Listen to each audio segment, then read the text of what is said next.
天是一期价值过亿的高货分享，这种东西才是真正值得玩的。来，我带你们看一下什么东西才叫真正的值得玩。这块料子是一个莫西沙，你看一整个它都是完全通透的一个状态，整个全手镯随便割。像这种东西真的是随便玩，想咋玩咋玩。这种东西才叫真正的是有上升空间的。其实我真的遇到过很多粉丝玩来玩去，钱没少花了几百万，就是今天一点，明天一点，后天一点，玩了很多，但是全部都是垃圾料。其实呢，你真的是在浪费钱，你何不如一次性的把所有的钱集中在一块，直接玩这种高货。像这种高货的话呢，你玩也玩了，钱也花了，但是它有上升空间，又有收藏价值。你看这种一整个它完全都是熟透高冰玻璃底，而且它颜色的话呢也是非常漂亮。其实我个人还是蛮喜欢这种颜色的。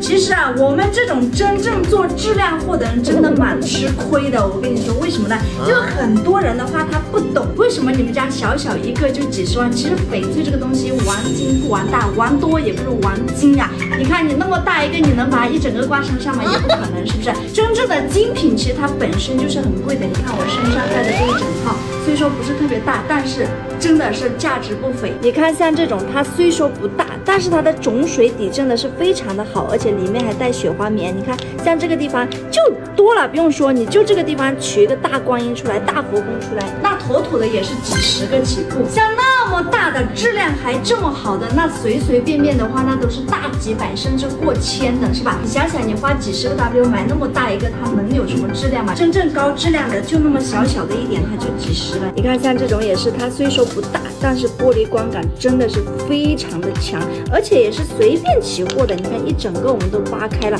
牌子、观音、大佛宫随便你出，你想咋出咋出，你想咋玩咋玩，随便切。还有这一种啊。像玩色料的话呢，跟种水料它就不同了。色料的话呢，就是弱水3000只取一瓢。你看像这个地方，它虽说不是特别大，但它真正的达到了一个玻璃色级别的。你看，其实实物还要更好看。就这个地方有一大坨，能取个几颗当面，它就已经是非常好了。而且我们做过一点点起货效果，它起货效果真正的是达到玻璃种的色的啊。其实色料的话，通常达到一个糯冰的就已经非常的不错了，真正达到玻璃色的真的是非常的少，市面上。如果要玩大的，就要玩这种质量。但是呢，这种质量又高，然后量又多又大，那价格真的是不是说普通人能去玩的。所以我说，我想给你们表达的观念呢，就是说，如果你没有太多的一个资金的话，你就不要去选择太大的。你看像这种啊，一整个全部熟透，这种就属于又大又有质量，整个完全都熟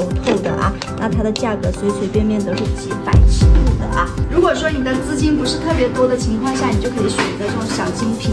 真的听大招一言，种才是翡翠的灵魂。如果说你一味的追求大多，真的是，那我觉得还不如不玩，咱们就要玩精。